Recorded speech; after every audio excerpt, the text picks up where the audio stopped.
कबीर जब तब करी के थक गए, हरि यस गावे संत, कै दिन धर्म पुराण पढ़े, ऐसो धर्म सिद्धांत। अब देखो कितनी जबरदस्त बात कह दी गुरुदेव भगवान ने। और प्रत्येक बातें आपको केवल सात संगति में देखने को मिलेंगी। सात संगत वालों की प्रत्येक नियम और क्रियाओं का गुरुदेव समर्थन कर रहे हैं। क्या कह रहे हैं परमात्मा? कबीर जप तप करी के थक गए। अगर आप भक्ति करके थक चुके हैं, मान लीजिए आप सुमरन कर रहे हैं, कई देर हो गई, थक गए, कहते हैं जब तप करी के थक गए, हरि यस गावे संत, कै जिन धर्म पुराण पढ़े, ऐसो धर्म सिद्धांत। भावार्थ, यदि भगत जाप करते करते थक जाए तो परमात्मा की महिमा की वाणी पढ़े। अगर भगत मंत्र कर रहा है, काफी देर हो गई, थक गया है एक प्रकार से, तो भगत को क्या करना चाहिए? फिर परमात्मा की महिमा की कोई वाणी पढ़े, कोई परमात्मा का कोई शब्द गा ले। ठीक है। यदि भगत जाप करते करते थक जाए तो परमात्मा की महिमा की वाणी पढ़े। यदि याद है तो गाए या अपने धर्म की पुस्तकों को पढ़े। यह धार्मिक सिद्धांत है। यह धार्मिक सिद्धांत बता दिया गुरुदेव ने। अपने धर्म की पुस्तकों को पढ़ें। अब ये कबीर सागर का सरलार्थ दुनिया का सबसे बड़ा धार्मिक ग्रंथ है। सूक्ष्म वेद है ये, रियल सूक्ष्म वेद, वास्तविक सूक्ष्म वेद। कबीर सागर से बड़ा, गरीबदास जी के ग्रंथ साहिब से बड़ा। इन आश्रमों में जो 3 दिन का पाठ होता है, भगत अपने आप को धन्य मान रहे हैं। ये दुनिया का सबसे बड़ा पाठ शुरू करवाया सतगुरु रामपाल जी ने। दुनिया का सबसे बड़ा पाठ है ये सबसे बड़ा धर्म यज्ञ हो रहा है। जो भाई बहन धर्म यज्ञ नहीं कर पा रहे और यदि ये वीडियो ध्यान से देखकर अपने जीवन में गुरुदेव की बातों को अमल कर रहे हैं, ये दुनिया का सबसे बड़ा पाठ है। ये लगभग 70-75 दिन तक चलेगा ये पाठ लगातार। इन आश्रमों में तो खाली 3 दिन चलता है और ये दुनिया का सबसे बड़ा पाठ। और आश्रम में किए जाने वाला पाठ किसी को समझ में नहीं आता। गरीबदास जी की वाणियां किसी को समझ में नहीं आती। यहां तो खोल खोल के समझाया जा रहा है, खोल खोल के। ये सबसे बड़ा पाठ है, सबसे बड़ा धर्म यज्ञ है ये। अपने धर्म की धार्मिक पुस्तकों को पढ़ना। तो हम हमने उन गीता वेद कुरान पुराण को नहीं पढ़ना, वो अब हमारे धर्म की धार्मिक पुस्तकें नहीं रही। जिस समय हम गुरु की शरण में नहीं थे, हमारे को असली धर्म का, आदि सनातन मानव धर्म का ज्ञान नहीं था, तब तक हम उन पुस्तकों को पढ़ते थे। लेकिन अब हम सतगुरु रामपाल जी के फॉलोवर हैं, हमारे को हमारा वास्तविक मानव धर्म समझ में आ गया है। अब गुरुदेव भगवान के द्वारा लिखी गई पुस्तकें सबसे बड़े धार्मिक ग्रंथ हैं। तो भाई और बहनों, सात संगत वालों पर रजा हो रही है सारी की सारी। यदि भगत जाप करते करते थक जाए तो परमात्मा की महिमा की वाणी पढ़े। यदि याद है तो गाए या अपने धर्म की पुस्तकों को पढ़े। अब देखो परमात्मा ने कैसी दया कर दी। रोजाना 2 घंटे या 3 घंटे रात्रि 8 बजे दास के माध्यम से परमात्मा सबको पढ़वा रहे हैं अपने धर्म की पुस्तकें। सबसे बड़ा पाठ चल रहा है भगत भाई बहनों का। यह धार्मिक सिद्धांत है। परमात्मा कह रहे फालतू की बकवाद करने से अच्छा है, इधर उधर घूमने से, आड़ोसी पाड़ोसी से फालतू की बात करने से, रिश्तेदारों में मोबाइल से बात करने से, ये फालतू की बातें करने से अच्छा है यदि आप सुमरन करते करते थक जाएं तो फिर आप अपनी कोई धार्मिक पुस्तक जो आपके गुरुदेव ने लिखी है उसको पढ़ो, या गुरुदेव के कोई शब्द गाओ, कोई महिमा की वाणियां गाओ। कहते हैं धार्मिक सिद्धांत है ये। तो इस पर हम सत्सेवक भाई बहन चल रहे हैं। कबीर क्षमा समान न तप, सुख नहीं संतोष समान, तृष्णा समान नहीं व्याधि, कोई धर्म नहीं दया समान। भावार्थ, परमेश्वर कबीर जी ने कहा है कि क्षमा करना बहुत बड़ा तप है। भाई और बहनों, हमने इन चीजों को अंततः अपने जीवन में लागू करना पड़ेगा, तभी हम एक सच्चे और अच्छे भगत की श्रेणी में खड़े होंगे। हमें चाहे कोई कुछ भी कहे, यदि हम ज्ञान को आधार बनाकर और अपनी भक्ति क्रिया कर रहे हैं, अपना कार्य हम कर रहे हैं, तो चाहे हमारे भगत भाई बहन हो, चाहे जगत के आदमी हो, चाहे रिश्तेदार हो, चाहे आड़ोसी पाड़ोसी हो, चाहे ऑफिस वाले हों, वे हमें कितना ही कुछ बोलें, हमने उनकी बातों का बुरा नहीं मानना चाहिए। हमने उनको बालक समझकर कि इसकी बुद्धि बालक जैसी है, ये आध्यात्मिक ज्ञान से परिचित नहीं है, ये कुछ भी कह सकता है, और ये कुछ भी कहे बिगाड़ हमारा सकता नहीं कोई, क्योंकि हम समर्थ की शरण में हैं। बिगाड़ क्यों नहीं पाएगा? क्योंकि हम गुरु को इष्ट मान के मर्यादा में रह के भक्ति कर रहे हैं। तो हमने फिर उनको क्षमा कर देना है। कोई बात नहीं, बालक है, छोड़ो छोड़ो, बोलने दे, मेरे क्या फर्क पड़ेगा, अपनी जुबान खुद ही गंदी कर रहा है। हमने किसी की ऐसी वैसी बातों को सुनकर अपने मन में जोश पैदा नहीं करना, अपने मन में कोई क्रोध या गुस्सा पैदा नहीं करना, मन में उसके प्रति कोई द्वेष या ईर्ष्या पैदा नहीं करना। वो चाहे दिन रात हमें कितना ही भरा बुला कहे, हमारी कितनी निंदा चुगली करे, हमारे कितने बुरे बुरे गीत गाए। हम जब भी उससे मिले मुस्कुराकर सत साहेब या राम राम जैसा भी है, हम उसके साथ नॉर्मल बर्ताव करें। हम आज नहीं तो कल उसकी बुद्धि खुलेगी, अपनी गलती का पश्चाताप करेगा। यदि भगत ने जरा भी अकड़ दिखा दी, वो व्यक्ति कभी भी आपके कारण आपके गुरुजी से नहीं जुड़ेगा। वो यही कहेगा कि हमारे ऑफिस में आता है एक डांगर, कहता है मैं रामपाल जी का भगत हूं, आता जाता कुछ है नहीं, सारा दिन तो अकड़ में रहता है। तो ऐसे हमारे गुरुजी का नाम भी बदनाम होता है।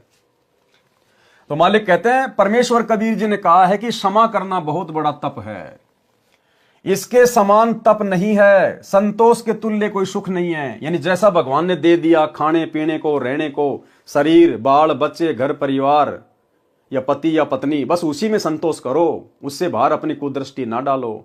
अधिक प्राप्त करने की लालसा मन में किसी और को देखकर, दूसरों के कार कोठी मकान नौकरी धन देखकर हमने मन में इस प्रकार की इच्छाएं नहीं पालनी है। संतोष के तुल्य कोई सुख नहीं है, किसी वस्तु की प्राप्ति की इच्छा के समान कोई आपदा नहीं है। सबसे बड़ा रोग, सबसे बड़ी आपदा दूसरों की देखा देखी, उनके जैसा बनने की इच्छा, उनके जैसा मकान बनाने की इच्छा, उनकी जैसी नौकरी प्राप्त करने की इच्छा, उनके जैसे कपड़े खरीदने की इच्छा, या अन्य कोई गाड़ी वाड़ी जो है वो खरीदने की इच्छा। तो परमात्मा कहते हैं, अगर दूसरों को देखकर अगर तुम जीना चाहोगे, तुम सबसे बड़े मूर्ख हो। ये सबसे बड़ा रोग है। तुम कभी भी अंदर से शांत नहीं हो सकते, तुम कभी भी भगत नहीं बन सकते। तुम्हारे अंदर वो रोग दिन रात तुम्हें वो काटता रहेगा घुन की तरह, अगर आप दूसरों को देखकर जी रहे हैं तो। हाँ, दूसरों को देखकर जीना है, चलना है, लेकिन किन लोगों को? जिनकी स्थिति हर प्रकार से आप और हमारे से गिरी हुई है।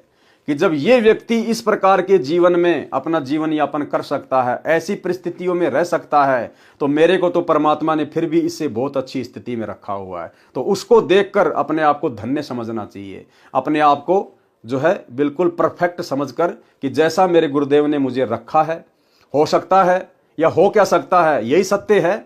यदि हम गुरु की शरण में आ गए और जैसे भी हमारी स्थिति है, तो परमात्मा ने बहुत सोच समझकर हमें उस स्थिति में रखा है। हमारी भक्ति के लिए वही लाभदायक है। अगर अपनी तरफ से कोशिश करके जल्दबाजी करेंगे तो हम अपने पैर पर खुद ही कुल्हाड़ी मारेंगे। तो जैसा परमात्मा ने दिया है वैसा ही खाएंगे। दुनिया के 56 भोग देखकर हम अपने मन में कोई दोष पैदा नहीं करेंगे। जैसी घर की आर्थिक स्थिति है वैसा ही रहेंगे, वैसा ही खाएंगे, वैसा ही हम पहनेंगे, वैसा ही हम ओढ़ेंगे। दुनिया को देखकर आवश्यकता से ज्यादा पैर नहीं फंसारेंगे, अन्यथा वो चिंता घुण की तरह हमें काटती रहेगी। फिर भक्ति क्या हम खाक करेंगे। तो परमात्मा कहते हैं, दूसरे की देखा देखी हमने बिल्कुल भी नहीं चलना। मिर्च रोटी मिल रही है, भगवान का प्रसाद समझ के खा लीजिए, आपके लिए अमृत के समान है। किसी वस्तु की प्राप्ति की इच्छा के समान कोई आपदा नहीं है, और दया के समान धर्म नहीं है। और सभी जीवों के प्रति हमने दया भाव रखना है। कबीर योग के अंग 5 हैं, संयम मनन एकांत, विषय त्याग नाम रटत होए मोक्ष निश्चित। देखो कितनी अच्छी बात कह रहे हैं गुरुदेव। भावार्थ, भक्ति के 4 आवश्यक पहलू हैं। संयम यानी प्रत्येक कार्य में संयम बरतना चाहिए। प्रत्येक कार्य में भगत को संयम बरतना चाहिए। खाने में संयम बरतना चाहिए, बातचीत करने में भगत को संयम बरतना चाहिए, आवश्यकता से ज्यादा नहीं बोलना चाहिए। परमात्मा कहते हैं, थोड़ा बोले थिर रहे और कहे अगम की बात, अनहदपुर में आरती वो करते हैं दिन रात। थोड़ा बोले थिर रहे, भगत को ज्यादा बड़बड़ नहीं बोलना चाहिए। कहीं कोई बातचीत चल रही है, कोई ज्ञान चर्चा हो रही है, जबरदस्ती अपनी तरफ से बढ़ चढ़ के नहीं बोलना चाहिए। और थिर रहे यानी शांत रहकर सुनना चाहिए। अनहदपुर में आरती वो करते हैं दिन रात। और सदा जो परमात्मा ने भजन दे रखा, जो नाम दे रखा है, अपनी सुरती उसके ऊपर मनी मन में लगा के रखिए। वही बात गुरुदेव कह रहे हैं कि भगत के 4 आवश्यक पहलू हैं। संयम यानी प्रत्येक कार्य में संयम बरतना। धन संग्रह करने में किसी की देखा देखी हमने धन इकट्ठा नहीं करना। संयम बरतना चाहिए भगत ने कि मैं तो परमात्मा की शरण में हूं, भगवान की भक्ति कर रहा हूं, और अब मुझे जो भी देगा मेरा गुरुदेव देगा, और मेरा गुरु जी मुझे मेरी आवश्यकता के अनुसार देगा।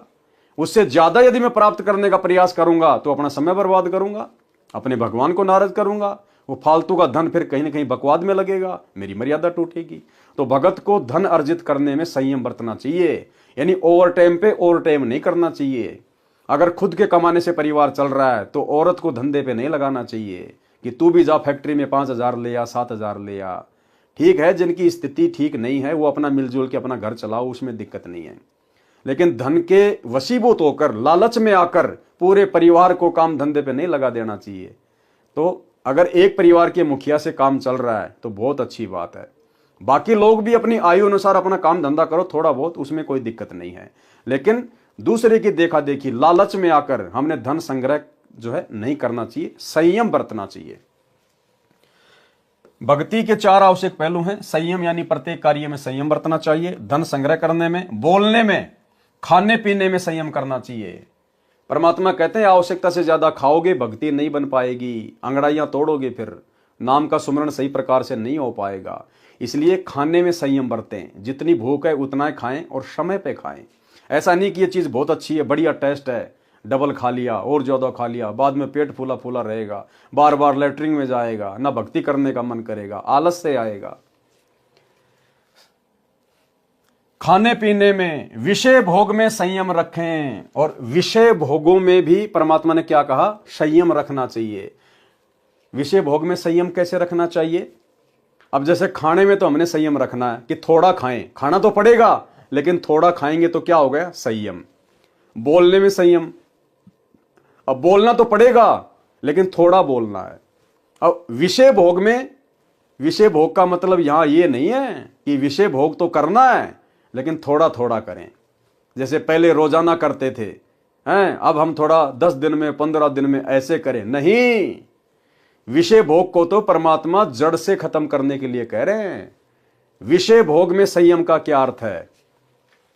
विषय भोगों में संयम रखें यानी भगत को कम बोलना चाहिए, विषय विकारों का त्याग करना चाहिए। यहां पर परमात्मा विषय विकारों में संयम के लिए नहीं कह रहे, क्या कह रहे हैं, विषय विकारों का त्याग करना चाहिए, परमानेंट छोड़ देना चाहिए जब ज्ञान समझ में आ जाए तो। परमात्मा हमें धन संग्रह करने की जो बात बोल रहे हैं तो ये नहीं कह रहे यहां पर कि परमानेंट छोड़ देना चाहिए, धन संग्रह करने का त्याग कर देना चाहिए, नहीं। क्योंकि धन से आपका परिवार चलेगा, धन से आप जी दान करोगे, इसलिए थोड़ा थोड़ा कमाना जरूरी है। बोलने में, क्योंकि बोलना पड़ेगा, आरती भी करनी पड़ेगी, किसी से बात भी करनी पड़ेगी, भगवान की महिमा भी करनी पड़ेगी, तो बोलने में हमने केवल संयम बरतना है, कम बोलना है, बोलने का त्याग नहीं करना। खाने पीने में संयम बरतना है, खाएंगे नहीं तो भक्ति नहीं हो पाएगी, शरीर नष्ट हो जाएगा, तो खाने पीने को त्यागना नहीं कहा गुरुदेव ने, खाने पीने में संयम। विषय भोगों में संयम, लेकिन इसका मतलब क्या है, यानी भगत को कम बोलना चाहिए, विषय विकारों का त्याग करना चाहिए। बाकी किसी चीज में परमात्मा ने त्याग करने के लिए नहीं कहा, संयम बरतने के लिए कहा है। लेकिन जो विषय विकार हैं, विषय विकार जो पति पत्नी जो कर्म है, परमेश्वर ने कहा कि अगर भक्ति सफल करनी है तो उसका तो त्याग ही करना पड़ेगा। परमात्मा का भजन तथा परमात्मा की वाणी प्रवचनों का मनन करना अनिवार्य है, कंपलसरी है। गुरुदेव के ज्ञान के ऊपर चिंतन मनन करना, गुरुदेव क्या कहना चाह रहे हैं सत्संगों में, इस वाणी का क्या अर्थ है। अब जैसे भगत भाई बहन जो साथ संगति से जुड़े हैं, अब सब पे गुरुदेव का आशीर्वाद हो गया। जब भी हम गुरुदेव का सत्संग सुनते हैं, नया या पुराना, तो भाई और बहनों बीच बीच में हमें अब वो पॉइंट समझ में आने लग गए कि परमात्मा यहाँ पर क्या कहना चाहते हैं, क्या बताना चाहते हैं। तो अब मालिक की दया हो रही है।